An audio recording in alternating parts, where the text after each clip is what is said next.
Hey, so Wheeler is out Christmas shopping right now, so you have me all by yourself here. But right before the holidays, we wanted to drop this episode because suddenly, just days after December has started here now, a race in the state legislature has surfaced as being one of the most watched races, especially in North Texas, but really statewide because it's so unusual here. It's a state Senate seat in Dallas. Democrat Nathan Johnson represents it right now, but in a rare move, a Democratic state rep named Victoria Niave Criado has decided to run for this seat. She wants to leave the lower chamber, the House of Representatives, and go for this seat against a fellow Democrat in the state Senate here, too. She says that she can do better. Nathan Johnson essentially says, bring it. Let's find out what the voters think about this.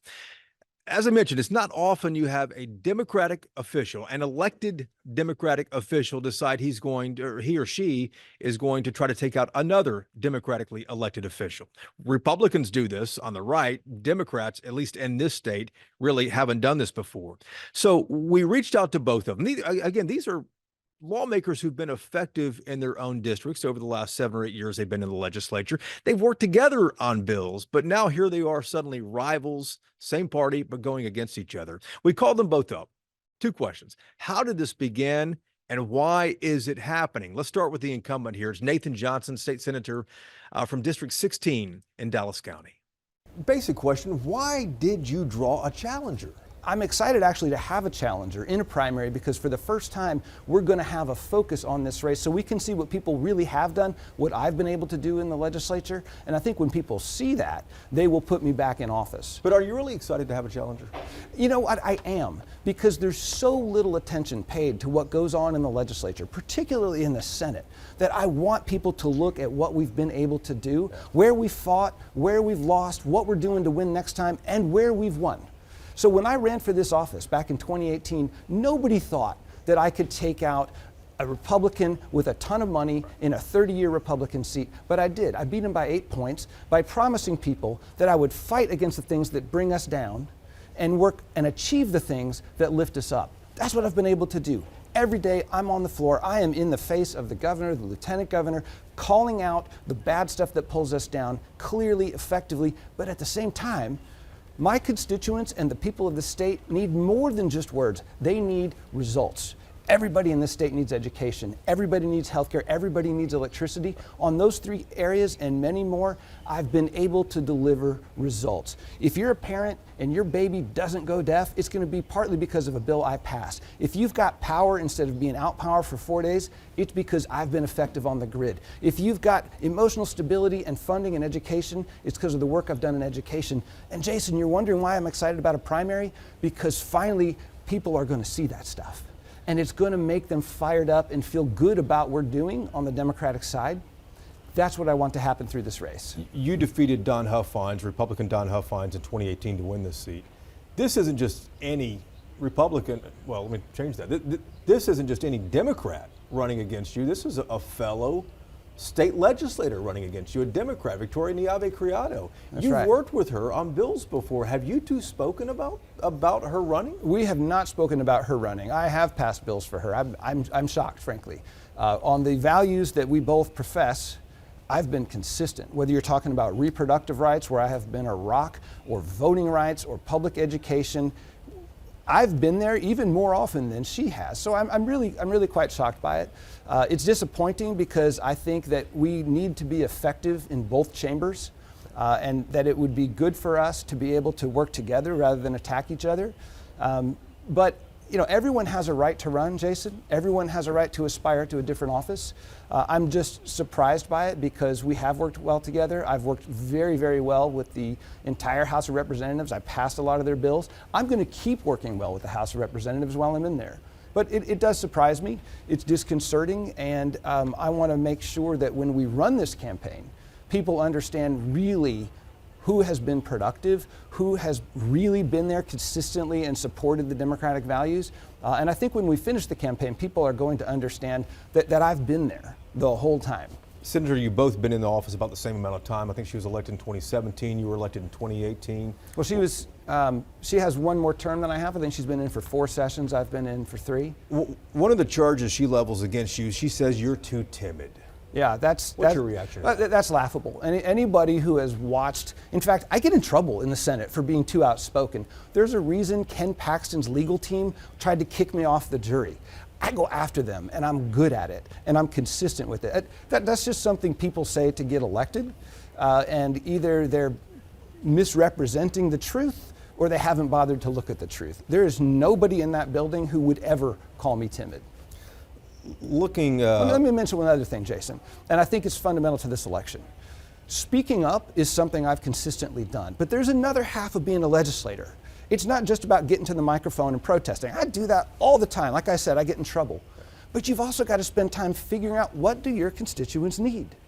I passed almost 50 bills last session. I've passed probably 100 bills in 3 sessions. Little bills? They're not little bills. There's this faction in the Democratic Party that thinks that passing bills is somehow a sign of weakness. Look, I can attack Republican extremism all day long, and I do, and I still can get stuff out of this Republican-dominated legislature. And it matters. These are not little bills. It's not little if your baby goes deaf. It's not little if you lose power for 4 days and somebody dies or your pipes burst. So I think that we've got to keep our heads on straight and look at what an effective legislator can do if they can do 2 things at once. You have more money in the bank. What does internal polling say about this? Well, internal polling is generally internal.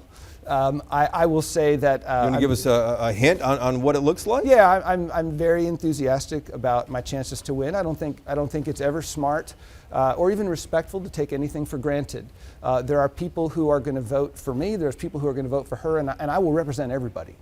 I will represent everybody in both parties and within this party, because that's your job as a legislator. I don't begrudge people taking sides at this point, but I am confident that, and yes, I've looked at polling. When people understand the work that we're doing, they will send me back into office. And yes, our polling indicates that. 80-something days left until the actual vote. What's this race going to cost? Well, you haven't faced something like this. Well, I beat Don Huffines. Well, besides that race, in your re-election, I spent $1 million on that. Is this one going to cost $1 million? It might. It might. You know, let's talk about the purpose of money. We're not trying to paper the wall with dollar bills. As I said at the beginning, I am excited about having a primary. It finally draws attention to the really important things. I think too often we're paying attention to the silliness in Washington, D.C., like seeing Republicans not elect a speaker, right? This is a silly circus up there. We've got really serious work to do. Spending money in a primary election, from my perspective, is about bringing everybody into the conversation. That's what the money's for. It's communication. Making people aware of the importance of what we're doing, getting them involved, having people be vested in the outcome of this, that's what the money's for. I'll absolutely spend it because I want people to be drawn into this race. We have 80 days or so out here. Anything else you can think of you'd like to add or point out? Because this is going to go fast. Oh, this election is going to go fast? This is going to go fast. I think the 80 days are going to burn by here. Once the holidays are up, I mean, we're in the heat of it for the next 8 weeks. Yeah, I think I would like to add that North Texas really delivered a powerful message to the state in 2018. The year I got elected, the year we flipped 7 or 8 House seats, the year Beverly Powell and Fort Worth got elected. It was really a miraculous year. And I think that this primary election, the money that we spend to make people aware of things, I hope it reignites that passion in North Texas, because I really do think that the future of the state is in large part going to be dictated by what people do right here in North Texas. So it's 80 days, it's quick, we're going to be at every door, we're going to be in every mailbox, we're going to be talking to people in every location throughout the district. And I am excited about seeing that energy get back up to where it was, because I don't think we can allow ourselves to be content with sitting back and being upset about losing. I think we've got to win. I think we've got to change the way people think about politics in Texas, make them believe that we can win and get some results. That's what this primary is about. Does this primary suggest anything about the wider Democratic Party when you have a Democratic official taking on another Democratic official here? It's rare for you guys to do this. You know, there's pundits that are probably better qualified than I am to answer that question. I mean, obviously, personally, it's frustrating. I see Republicans do that a whole lot. I see Republicans say things that aren't quite true to try to mislead voters. I'm seeing that happen already in my primary, people saying things that aren't true to try to make people believe things that aren't true. So I think it is concerning in that I don't want to see the Democratic Party descend into the kind of dishonest backbiting that we see in the Republican Party. I really want us to work together because there's so much to gain by working together. So that's how I'm going to run my campaign. That's how I'm going to conduct myself in office. Last thing, I do want to clarify this. Your opponent has said early on that you voted for SB 4. Yeah. And this has led to a lot of confusion because it's the wrong Sure has. SB 4 that she's talking about. It's the wrong SB 4. Lay this out. Yeah, the letter is SB 4, Senate Bill 4. When you file bills, they go 1, 2, 3, 4, 5 on up to whatever it is. There have been 5 sessions this year. There have been 5 SB 4s this year. 2 of them had to do in some way with immigration. What I'm hearing out there, what I've seen repeated in the news, is that I voted for some Greg Abbott racial profiling bill, which is absolutely nonsense. There was a terrible bill, an SB 4, that came out 3 or 4 times during the various sessions to create a new state law crime for anybody who enters this country illegally. And now it would give power to our Department of Public Safety, the state police force, to arrest them on suspicion of being here illegally and deport them. Terrible bill. I voted against it 3 times. I've spoken against the bill, and yet it's been portrayed as if I'm on board with that. Absolute nonsense. There's another bill that had to do with penalty enhancements. That's an SB 4 that has been said to create a new crime with a big penalty. About human smuggling. About human smuggling. Completely different issue. Completely different issue. But the other thing is, it's not a new law. The law's been on the books since 1999. The only thing this bill did was make some penalties bigger. Now, the Senate Democrats, working together effectively, including all the Hispanic, not all but one of the Hispanic Democrats, there's always dissension, which is healthy within a party. Sure. But the Senate Democrats were able to amend this bill to actually make it less harmful in cases involving family members. The point is, though, it didn't create a new bill. It's not any new grounds for arresting anybody. It's not any new racial profiling bill. But it was a place where the Democrats were smart in the Senate and managed to get the bill to a place where if the House failed to kill it, which they did, it would be in better shape. So again, I worked with my colleagues on this bill. It did not create any basis for arresting anybody that wasn't already there for 24 years. So the hysteria that's been generated, I think, is from people misunderstanding the bill. At best, that's the most benign explanation I have for it, is that they don't understand it. A less benign explanation is that they're trying to manipulate it. But to be clear, I did not vote for any racial profiling bill. I've been against that garbage every day I've been in office, and it's clear on the Senate floor. Every bill related to that kind of stuff, I condemn. All right, that is the incumbent there for State Senate District 16, Nathan Johnson. His challenger now is Victoria Niabe Criado. She's a state rep. She also represents part of this Senate district for the Texas House of Representatives. One of the things that we're curious about, too, number one, why take the gamble and possibly get sidelined if you don't get elected? Maybe she thinks that it's a smooth sailing for her here. We'll have to find out what the voters think about it. But secondly, where does she think Nathan Johnson is vulnerable? 2 of the questions we had for her here. Take a listen. Here's the basic question I have. Why walk away from a seat that you know is safe? You're in a leadership position as a chair of the County Affairs Committee on a gamble that may sideline you? One, thank you so much for having me. Let me share with you, my record in the House is one of fighting for issues that disproportionately impact women, making big changes like passing the Lavinia Masters Act, which tackled a longstanding issue that had been ignored, which is the backlog of thousands of untested rape kits. I want to take those leadership skills from the House to the Senate, and not only are we able to pass good pieces of legislation, I also do a lot of work with respect to domestic violence, expanding access to protective orders to keep women who are survivors of domestic violence safe, in addition to fighting for the issues that impact our community. And so as a leader of a caucus as well, we not only are able to pass good legislation, but we also fight when we have attacks by Governor Abbott against our community. And our current incumbent senator does not have that fight. And so I want to take my skills from the House to the Senate. I want to ask you about that in a moment, but at the end of the day, this is a gamble. I mean, clearly you know that. What are your odds on this? I feel confident that we're going to earn the votes of our community, which is a diverse, beautiful community.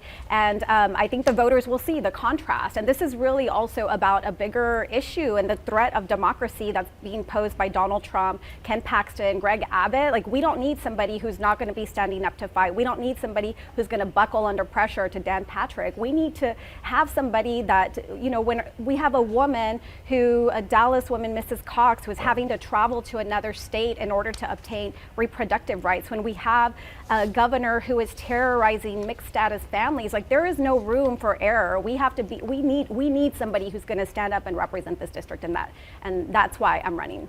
You said buckle under pressure, talking about your opponent. On what issue is he buckled under? Yeah, numerous issues. Most recently, Senate Bill 4 in the third called special session is a legislation by the governor that imposes 10 years mandatory minimum jail time if, for example, you're driving somebody. The incumbent also buckled. We have LGBT families. Let me pause you on that one. Senate Bill 4 in the third session was on human smuggling, though. In the fourth session, it was on the issue you and I have talked about, which is letting local and state police stop anybody they suspect of being here illegally. Right, and that bill is a Governor Abbott bill that the incumbent voted for, in which, when that should have been a no. This district is a district that has people that speak more than.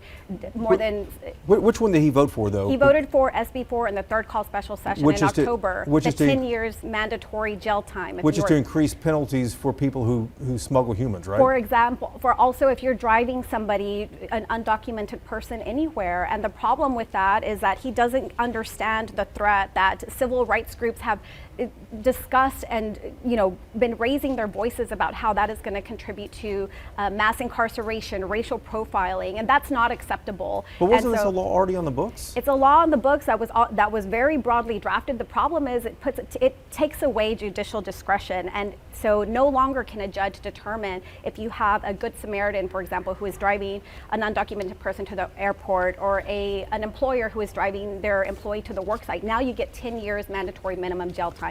That is extreme. That is the Governor Abbott bill, and we fought hard to try to defeat that legislation in the House, and that's the issue. But the issue is, other votes that he has taken, but it really is about more than that. I think we as Democrats have to decide, especially in the times that we're in, the threat to democracy posed by Dan Patrick, Abbott, and others, is what type of leadership are we going to want? Are we going to want are we going to continue with business as usual, or are we going to, up our game? And that's why I'm running. You said that your opponent is too timid. What exactly would you do, though, that your opponent is not doing right now in the Texas Senate? So I will fight, and I think our community knows that. Though? I mean, is he not fighting? Not fighting enough, no, especially when he's throwing our community under the bus. And that's part of the problem. LGBTQ families, for example, as well, are under attack. Transgender children are under attack, and he was one of 2 senators who voted present not voting. Like, that's not good enough. You need to vote no and stand up for our LGBTQ families. There's too much at stake right now in these times for us to be able, we need to have somebody who fights for our community and also delivers big wins, and that's what I've been able to do in the Texas House. How much thought went into this? Because you know how rare this is, where an incumbent Democrat is facing another incumbent Democrat. You had to think about this. What was the strategy behind that, and why go after an incumbent? You've already talked about why you think he's timid and you don't think he's fighting enough, but still, this is pretty rare. Yeah, it's rare, and these are unusual times, Jason. Like, whenever we have the threat of a Trump presidency, the incumbent, unfortunately, does not understand this threat on our communities, and we cannot afford to have somebody who's not going to stand up for us every single time. There is too much at stake. He's not the one with the target on his back. Our communities have a target on their back, and that's why I'm in this race, to give voters a choice so they can decide what type of leadership that we as Democrats want in the Texas Senate. You're obviously in leadership in the House right now, chair of the County Affairs Committee there. If elected to the Senate, Dan Patrick has made it perfectly clear he'll never appoint a Democrat to any leadership position. you're going to be on the bottom rung with every other Democrat. I don't need to be a chair in the Texas Senate in order to get things done. I'm going to fight for our community right here But in Republicans Dallas. have a majority in that chamber too. Republicans have a majority in the Texas House. I've dealt with that. I've dealt, under pressure in those scenarios, and I have the experience, and we have the results that we have delivered for Texas families. And so that's why we want to take our fight from the House to the Senate, and we know that we can do it. These times are crucial for our. There is a sense of urgency for our community that we cannot afford to risk having somebody in there who's not going to stand up and fight for us, and that's why I'm in the race. How much money do you have right now, or will you file on the 16th, cash on hand? But folks will see whenever the report comes out. We're working hard to raise as much money as we can, and resources are coming in, and I feel confident we'll have the resources to prevail. 2.5 months to the primary election, though. I mean, neither time nor money are on your side right now. I believe that we have time on our side, and the fact is, in 80 days, you think you can turn it around in 80 days? we have knocked on hundreds of thousands of doors in a large part of this district since 2015, since I first got in this race. Worked hard to earn the support of our community, and I'm going to continue to work. And so, I feel confident that we will win, and we have the polling to show it too. Why wait until the last minute, to the filing deadline, to announce your candidacy? Why not announce this 6 months ago when you can ramp up a tax, ramp up your bank account, and a number of other things? Why wait? I was focused on special session. Let me tell you, as a leader of a caucus, we were running floor strategy, and I was there on the floor when the senator was not. It should have been there fighting for us, absent from critical votes. I was there leading the charge against Governor Abbott's discriminatory attacks, preparing for points of order, getting our amendment strategy ready, working with our other caucuses. And so that has been my commitment, and it wasn't until after we got out of the fourth special session, and we're ready to go. You'll be on the ballot in March with your opponent. What's the elevator pitch? How are you two most different? Why should someone elect you over him? The fact is that, one, we have fought for our community, doing hard work to highlight the issues that disproportionately impact women: sexual assault, sexual harassment. I've passed legislation to extend the statute of limitations for sexual harassment. We've fought for survivors of domestic violence, as well as, have brought justice to thousands and thousands of women who have been waited for years to get their rape kits tested. Our legislation that has over $50 million, which is unprecedented from the Texas budget, is now bringing justice to thousands of survivors of sexual assault. And we're going to continue to work, and we're going to take those leadership skills from the House to the Senate. And I'm so honored to be able to be in this race to bring that kind of leadership to the Senate. And that's the Lavinia Masters Act, right? That's correct. And we talked about that quite a bit and made a lot of news, I think nationally, when that happened several Absolutely. years ago. Texas is now a leader in rape kit reform because of the Lavinia Masters Act. We've shortened timeframes. We've done it's omnibus legislation that is unprecedented, and that's why Texas Monthly also named me one of the best legislators in the past, because we're able to deliver results on big issues that have been ignored for a really long time. Latinos make up almost half of the Senate district here, population-wise. You know this very well. They do not vote as much as white and black voters do. You have 80-something days to turn this around. How do you do it? Latino voters vote when we ask them to vote. We have a track record of knocking on their doors and letting them know when the elections are. And Latinos are now one of the largest population shares in the entire state of Texas. And we're going to continue to earn their vote, and I feel confident that we will win, not just with the vote of support of the Latino community, but every community in this really diverse district. What does internal polling show about this race? I think folks are about to see, but we're in the lead. Are you in the lead internally on Yes, your own we are. polling? Yes. And to circle back with what we started with here, you're in a comfy, safe seat that you know you could get reelected to. Why take that chance and not just stay there and do what you can do from that position? Why take the gamble and you might be sidelined? Because this is not about me. This is about our community and the needs of our community, and having somebody who's going to stand up for us. We fought so hard all session long, not just delivering big wins, but also killing lots of bad legislation. We cannot afford to take a risk of, especially in these times. The threat of this Trump presidency is extremely concerning for our community. Folks are concerned about driving down the street in some circumstances. We need to build relationships with our law enforcement to counter these attacks of Governor Abbott against our community. There are so many issues, but it's about our community and having a leader who is bold, who is willing to stand up and fight for our community no matter the consequences, and that's why I'm a better choice for our community. Since this is intra-party, rivalry here. Is there any betrayal here, do you think? Because you guys clearly work together. You and your opponent have worked together on bills in the Senate and the House. The incumbent has betrayed our community when he voted against the interest of our community, and that's why I'm stepping in to run. What else can you think of we haven't asked you about your candidacy, about your record in the House? I think for us, it's about making sure that we work hard to earn every single vote. And it's a big community, diverse community. We want to make sure that folks know why we're running.